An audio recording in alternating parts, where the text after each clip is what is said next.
Hello from our own correspondent studios at Broadcasting House in London. You've downloaded the latest edition of the programme broadcast on BBC Radio 4. It's introduced by Kate Adie. Hello. Today, a harsh life for the brickmakers constructing India's economic miracle. Sealing off a radioactive sarcophagus, why some are worried about the attempt to cover over Chernobyl's nuclear threat. We hear how, 100 years ago, Britain's pioneer aviators were making history over the River Nile, and how today a group of African skaters are hoping to make their mark amid the icy wastes of Siberia. The two sides in the conflict in South Sudan have sat down to peace talks in the Ethiopian capital, Addis Ababa. But back home there's no let-up in the fighting. Thousands of people are now believed to have been killed in 3 weeks of clashes between army units loyal to President Salva Kiir and forces led by his former deputy, Riek Machar. Aid agencies say tens of thousands of civilians have been displaced. Many are now in desperate need of help and shelter. Over the last week, James Copnell has been talking to both the rival leaders. His first encounter was at the presidential palace in the South Sudanese capital, Juba. The Christmas decorations jarred. Perfect triangular fir trees were draped in tinsel with inviting gifts at their feet, though at a guess they were empty boxes, more promise than present. "Nice," I said. The official laughed and said he'd spent most of the pre-Christmas period hunkering down nearby as bullets, shells and rocket-propelled grenades exploded all around the presidential palace. A few days later, the palace was calm again, and so was all of the capital, Juba, but rebels had taken control of 2 major towns and some oil fields further north, and thousands of people had been killed. President Salva Kiir insists this all began when his former vice president, Riek Machar, and several others tried to overthrow him. 11 of those men were arrested, though they deny the president's accusation. Machar fled from a city shaking from the gunshots. The reinforced metal door of his house buckled under a sustained assault, as if a giant strongman had drawn its 2 ends together, creating a letter C. Machar says his bodyguards were among the hundreds killed in those first days of fighting. Whatever his initial intention, he is now leading a rebellion. As I waited to interview President Kiir, just down the corridor from the Christmas tree, and a couple of kilometres from a makeshift camp holding over 10,000 desperate people, ministers in tailored suits came in and out, and one soldier walked past, carrying 3 guns as casually as a farmer transports a hoe. The president, when he arrived, was wearing his trademark black cowboy hat, perhaps the one he received as a gift from George W. Bush. Kiir doesn't give many interviews. I'd been trying to get one for months. Now, as the war radiated out around the country, poisoning life for hundreds of thousands of South Sudanese, a sit-down chat was organised in a few hours. The president speaks slowly, pausing between phrases. He's a former intelligence officer who seems more comfortable observing than speaking. Those who know him well say that in meetings he listens and waits, and only ever takes a decision at the last possible moment. In the 2.5 years since South Sudan became independent, after decades of civil conflict with the Sudanese government, antagonism between the president and his then vice president Machar was growing, although, in theory, they were both on the same side. Soon Machar was openly criticising his boss, and he was joined in this by other senior politicians. Salva, as the president is widely known in South Sudan, was stifling dissent within the governing party, allowing corruption, and had sacked 2 elected governors, they complained. Salva watched and waited, and then, in July, he fired his entire cabinet, including Machar. Out of this political quarrel, a war has grown, triggered by the alleged attempted coup of nearly 3 weeks ago. I asked President Kiir whether he would eventually consider some sort of power-sharing arrangement with his rival. "Out of the question," he said. Riek Machar had rebelled against an elected president and could not be rewarded. Regional leaders and others like Barack Obama have taken a similar position. Uganda's president even threatened to destroy the rebels if they did not agree to stop fighting and talk. A day after seeing Kiir, I spoke to Riek Machar on his satellite phone. Machar smiles often and has a slight gap between his front teeth. This is not his first fight with Salva Kiir. In 1991, Machar broke away from the rebel movement fighting Khartoum in the still united Sudan. Thousands died in the rebel infighting, along with just as many civilians. Keir was on the other side of the split and has never forgiven Machar. Over the phone from an undisclosed location, Machar told me he had agreed to send a delegation to Addis to negotiate, though he would not commit to stopping fighting until a monitoring plan was decided on. He also admitted for the first time that the White Army, a feared militia from his own ethnic group, was part of his forces. The White Army helped defectors from the army loyal to Machar capture the town of Bor this week. The conflict has inflamed ethnic tensions. Machar is an ethnic Nuer. Many Nuer say they were targeted in Juba at the beginning of the fighting. Keir's Dinka ethnic group has been singled out by Nuer soldiers loyal to Machar. The UN and others have denounced ethnic killings by both sides. Whatever the talks in Addis Ababa bring, restoring confidence among communities will not be easy. South Sudan, it seems to me, is a prisoner of its own history. The decades of conflict with Khartoum created a political class of rebel leaders and left an underdeveloped and increasingly polarised society. It would have been difficult for almost any politician to overcome such challenges once independence came. But the tragedy is that South Sudan's leaders have made a particularly poor job of it. And that's James Copnell. One of the biggest engineering projects in history is continuing this weekend amid the decaying industrial landscape of the Chernobyl nuclear plant in Ukraine. They're building what's been described as a gigantic metal igloo, big enough to contain an entire football pitch. They hope it will seal off the hundreds of tons of nuclear fuel still buried inside the reactor, which blew up in 1986, spreading a radioactive cloud around parts of Europe. The cost of the project is being shared among some 40 nations, but it's more than a decade behind schedule. And Nick Mayo, who's just been there, says not everyone's convinced it will work. When Alexander Kupny speaks about Chernobyl, Ukrainians listen, and Mr. Kupny, who was a scientist there for more than a decade, is a worried man. What keeps him awake at night is the thought of hundreds of tons of radioactive fuel still buried in the ruins of reactor number 4, the one that blew up in 1986. But the project to cover it with a gigantic metal dome is years behind schedule. Last winter, there was a radiation alert when part of the existing structure over the reactor collapsed, and Ukrainians are getting anxious. When will it ever be finished, they ask. Mr. Kupny knows more than most about the dangerous ruins of Chernobyl. These days he's semi-retired at the age of 53. He lives in the bleak concrete new town of Slavutich, a safe distance south of the reactor. This is where most of the Chernobyl scientists moved to after the accident. Their homes had been irradiated. Chernobyl has been Mr. Kupny's life's work. It's also a family undertaking. His father was director of the wrecked plant, and his son started work there a couple of years ago. "We're a Chernobyl dynasty," he jokes. Mr. Kupny has written a book about the accident, and this year he had a legal battle with the Ukrainian authorities after he criticised their management of the reactor. He's a glamorous and well-known figure in Ukraine because he's a so-called stalker, one of the technicians who risked frightening levels of radiation to venture into the reactor building. He went inside 10 times to check on what was happening there, clad in protective gear, carrying a Geiger counter and a video camera, and the footage he shot is quite extraordinary. At home in his flat, he loaded it onto his computer and played pictures of tangled wreckage and what looked like solidified lava flows of burnt fuel, all deep inside the derelict building. It's far too radioactive for men to work there to get the dangerous material out. His adventures have given Mr. Kupny a poetic outlook on the plant.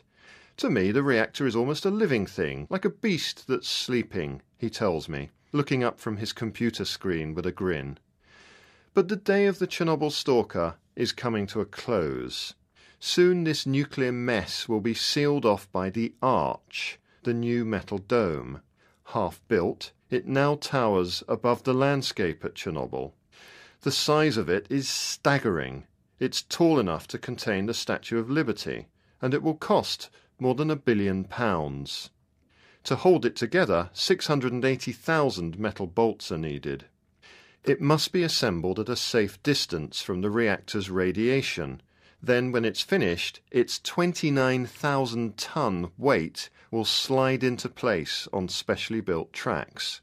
It's all very impressive, but nothing like this has ever been done before. Will it work? Mr. Coopney has his doubts. In particular, he's not sure the engineers will be able to slide the arch into place. He thinks it could veer off its tracks during that final journey. If things go badly wrong, it could even crash into the reactor. And the arch is being built under huge pressure. At the moment, the reactor is covered by the sarcophagus, an edifice of concrete and metal panels, erected as a temporary measure in the months following the disaster. It's now rusting and threatens to collapse, and it should have been replaced before 2006. If it did collapse, a plume of radioactive dust could once again be released into the sky. Mr. Coopney wants to see the arch in place, but he thinks the foreign engineer's estimate of finishing by 2015 is over-optimistic. The most troubling doubt of all, though, is what will happen after the arch is finished. The plan is to get the dangerous material out so it can be permanently and safely disposed of. But there's no nuclear waste dump to put it in, no money to pay for the work, and the technology does not exist to get it out. The hope seems to be that a future generation will deal with these problems, Mr. Coopney tells me, but that means that Chernobyl could still prove very dangerous for Ukraine far into the future. After all, the arch has been designed to last for 100 years or so, he says, but the nuclear mess within, that will be radioactive for thousands of years to come. Nick Mayo there. Activists in India are claiming that workers in the country's construction industry are routinely abused. Their testimony is part of the evidence put forward by an international trade union movement, which is launching a campaign it calls Blood Bricks. It says the office blocks, hotels, factories, airports and call centres used by global companies are often built on slave labour. And it claims that no brick in any of the new buildings in India is made legally. Humphrey Hawksley has been to the brick kilns near the city of Hyderabad in Andhra Pradesh. The office of the Labour Commissioner of Andhra Pradesh is a vast room ballasted by his wide desk at one end, in front of which stand rows of upright chairs for his visiting delegations. I perched on one, wondering how the interview with Commissioner Dr. A. Ashok would unfold. He's a bear of a man with huge presence and a big smile, at home with his power and job, looking after the labour force in an Indian state of some 90 million people. A snappy dresser too, with thick dark hair swept back, and slightly tinted glasses giving him the look of a middle-aged rock star. We'd got to see him through a young labour rights activist who, as Ashok strode into the room, melted back to lose himself in the bustle of the Commissioner's staff. Amid loud introductory chatter, he stayed quiet and said nothing. Over the past 3 days, Ayashala Krishna had taken us around open-air brick factories near Hyderabad, where mud is baked into bricks that go into building modern India's economic miracle. At the first kiln we visited, there was a mound of coal just inside the entrance, where women and children squatted down, breaking up chunks with their bare hands. Further along, men churned mud to mix the clay and water that was slapped into brick moulds. In front stood the furnace itself, a huge, smouldering, cube-like monument about 2 stories high. Smoke seeped out of its edges, making the air so acrid that it caught in the throat and tightened the lungs. Workers lifted carriers loaded with bricks across their shoulders. Then, with strain from the weight creased across their faces, they climbed steps to the top to deliver them for baking. Beyond the furnace were piles and piles of bricks, ready to go to construction sites. According to Krishna, countless laws are routinely broken in this industry: minimum pay, wages withheld, long days, children working, sexual and physical abuse, safety and bonded labour, that curse of the Indian poor, where income is never enough to repay debt. Nearby, at another kiln, Krishna showed us homes of tarpaulins flapping on poles made from tree branches, where families live, and for the luckier ones, mud huts with earthen floors too low to stand up in. We found 5-year-old Madhuri there. She had come with her parents from a faraway village. "We make 1,500 bricks a day," said her mother Gurubol, holding Madhuri's 2-year-old brother Vishnu in her arms. Gently, Krishna pulled down the skin under Madhuri's eye. "See, she's suffering from an eye problem because of the smoke. Her hemoglobin is very low." Madhuri shyly whispers to him. "She says she has stomach problems too," he said.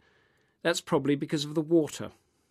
Her hair was matted and filthy, her face streaked with dirt, her eyes expressionless, with no sign of laughter or of childhood. So once Labour Commissioner Ashok has settled, I begin by asking, "What problems are you facing with the brick kilns? You know, child labour, bonded labour, minimum wages?" No, he says quickly, "there's no such thing. I'm very happy to share with you we've taken up a project to reduce the vulnerability of the workers. They're paid the minimum wage and the conditions are fine: housing, drinking water, healthcare system and so on. There may be some pockets and they need to be rectified, and all that has been documented and presented to the ILO. That's the UN watchdog on labour." The timing of my visit here was no coincidence. In October last year, Britain amended its Companies Act, requiring quoted businesses to include human rights issues in their annual reports. That followed new UN guidelines that say multinational firms also have to remedy abuses anywhere in their supply chains. For those setting up factories, call centres and offices in India, indeed anywhere in the world, the new guidelines are seen as a game changer. And an international group of trade unions is now launching a Blood Bricks campaign to identify firms that might be in breach of these new standards. For the multinationals, I ask Ashok, can you guarantee that the bricks they use are made without any abuse? "Yes, we're very sure," he says. 100%. It's our responsibility to ensure there's no exploitation. I glance across to Krishna, who stays quiet, deliberately avoiding my gaze. He and Ashok are on the opposite sides of this issue. But now, whatever each of them claims, the multinationals will have to check for themselves, and it will be harder than ever for them to ignore the lives of children like little Madhuri. Humphrey Hawksley, in northern India. Well, the Nile has once again been in the news this week as people displaced from their homes by the fighting in South Sudan have set up temporary camps along the river. But 100 years ago, it was in the headlines for quite a different reason. British aviators were setting off on the very first flight along the length of this famous river. One of the men on that historic journey was Gus Smith. His great-grandson happens to be Britain's ambassador to Lebanon. Matthew Teller's been talking to him about the remarkable adventure which began to unfold in January 1914. In the early years of aviation, it was the pilot's skill which caught the public imagination. The Wright brothers came first in 1903, a few seconds aloft at barely more than head height above the ground. Then Louis Blériot successfully made it over the English Channel. When Frank McLean, a wealthy Irish aviator, steered a biplane he'd developed with the engineering firm Short Brothers between the towers of Tower Bridge in London, the Times newspaper noted, "The engine ran smoothly, and the machine was always under complete control." But the Times made no mention of the reason for such smoothness: McLean's mechanic, a young man named Augustus Leonard Smith, Tom Fletcher's great-grandfather Gus. Gus had joined Short Brothers just as the firm was moving its aviation manufacturing business from balloons to powered aircraft, backed by lucrative deals with McLean and other pioneers. Gus quickly rose to the peak of his trade, working at Short Brothers' Eastchurch workshop in Kent, refining and maintaining McLean's fearsomely complex and technologically advanced flying machines. By 1913, Short Brothers, under commission from Frank McLean, had built what they called a hydro-aeroplane that could not only take off and land on water, but also carry 3 passengers.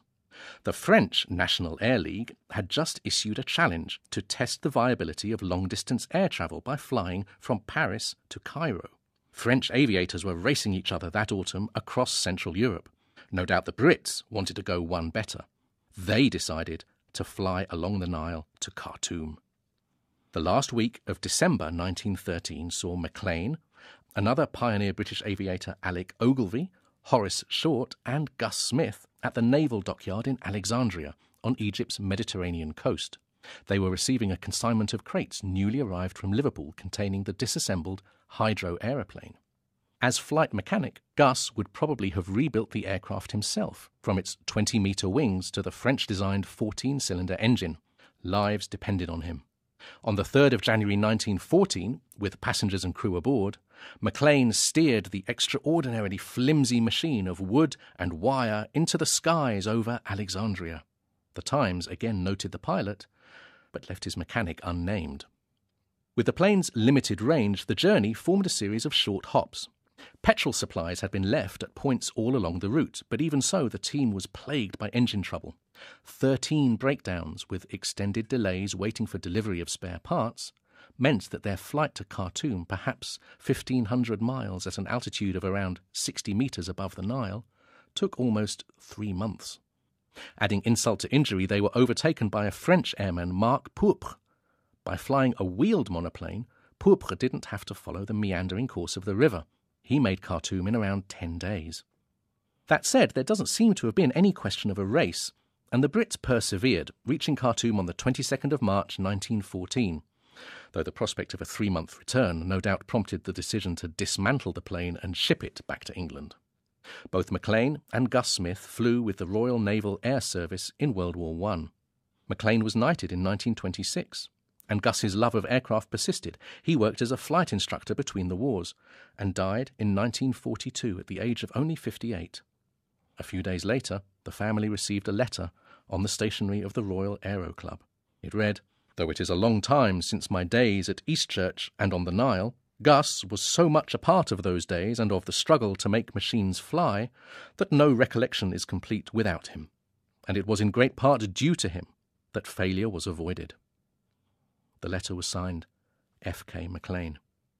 Today, Gus Smith's great-grandson Ambassador Tom Fletcher tells me, plans are afoot to commemorate the centenary of the Nile flight with an event in Cairo, where a model of the 1914 plane is on museum display. I hope they're realised. For all the headline-making skill of those at the controls, we now, as then, only stay up, thanks to the likes of Gus Smith. And that was Matthew Teller. A team from the Horn of Africa is on its way to icy Siberia to take part for the very first time in the Bandy World Championships. Bandy, for the uninitiated, is a bit like ice hockey, only it's played with a ball rather than a puck. Years ago, I used to referee bandy games, wobbling around on my skates on a frozen pond in Swedish Lapland. I was rubbish. All rules could be broken with me tiptoeing around on my blades. Up to now, the teams playing it have been mainly from Northern Hemisphere countries, but later this month in the city of Irkutsk, a team from Somalia will join them. The team's made up of Somalis who've recently gone to live in Sweden. Mary Harper's been there to talk to them and watch them prepare for the big tournament. There, stretching out in front of me, is a giant, smooth sheet of ice. It's the size and shape of a football pitch, with a little net goal at either end. It's night-time, and the sky is pitch black. Lit by floodlights, the perfect white of the ice seems to glow from the inside. It's still and quiet. Around the pitch, I can just make out tall pine trees, standing like silent guards. Suddenly, the peace is broken. Figures in bright colours swarm onto the ice. I hear the whoosh and scrape of skates, the thwack of wooden sticks hitting a ball, the occasional thump of a body coming down hard. The voice of the coach travels loud and clear through the night air, and it's then I notice something strange. We may be in a small Swedish town playing a very Swedish game, but the coach is the only white face on the pitch. Everyone else is black, and they're speaking a language I recognise, Somali. This is the Somali national bandy team, and its headquarters is right here in the Swedish town of Borlänge. Ahmed Hussein is a member of the team. He's wearing a big red top that billows around his slight frame. He has an impossibly engaging smile with deep dimples in his cheeks. I grew up in Mogadishu, he says, where the only thing I knew about ice was as something to put in my Coca-Cola. Ahmed tells me that a few months ago not a single member of the team knew how to skate, let alone play bandy. How a man called Patrick came to him and a group of friends and told them about this weird game. Patrick is standing on the sidelines. I was worried about the segregation of the Somalis and Swedes in my town, he says. There were riots a few months ago in the suburbs where immigrants live. Later, while having a few beers with friends, I came up with the idea of a Somali bandy team. It would get people talking to each other. And it certainly has. Something especially important in a town like Borlänge, where close to 10% of the population is Somali and growing every day. A Somali community worker, Mursal Issa, takes me for a walk around the area where most Somalis live. This is a Swedish Mogadishu, he says. I see a woman in typical Somali dress, a long gown, a large veil.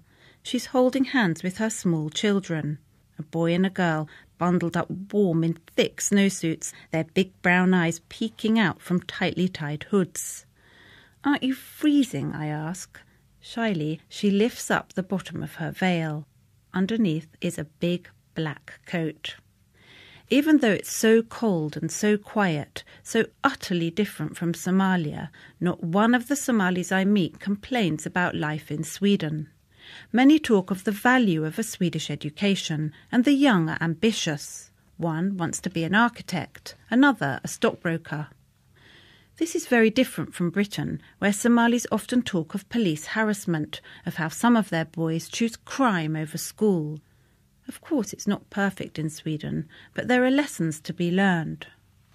Back on the pitch, I asked the coach, Per Hoshaug, a legendary bandy player and 5 times world champion, how he got the boys to this standard in such a short time. "They have courage. They've lived through things we don't even want to dream about," he tells me. So getting on skates was nothing for them. I notice a Somali teenager shuffling along on the edge of the ice. It's only the second time he's had skates on. A graceful figure glides towards him, dressed all in black, a short fur coat belted elegantly at the waist, a black hat decorated with a glamorous black flower. She takes the Somali boy's hands and pulls him forwards, shows him how to skate. Like everyone else involved with the Somali bandy team, this Swedish figure skater is a volunteer. She's going with them to Siberia. They're not going to win. They might not even score a goal. But that's not the point. Something very special is happening on the ice in this small Swedish town, which has nothing to do with winning or losing. It's about getting 2 very different communities to talk to each other and to live together. Mary Harper with that story of skating Somalis in Sweden, bringing this edition to a close. I'm here next Saturday with more from correspondents far and wide. Do join us. Goodbye.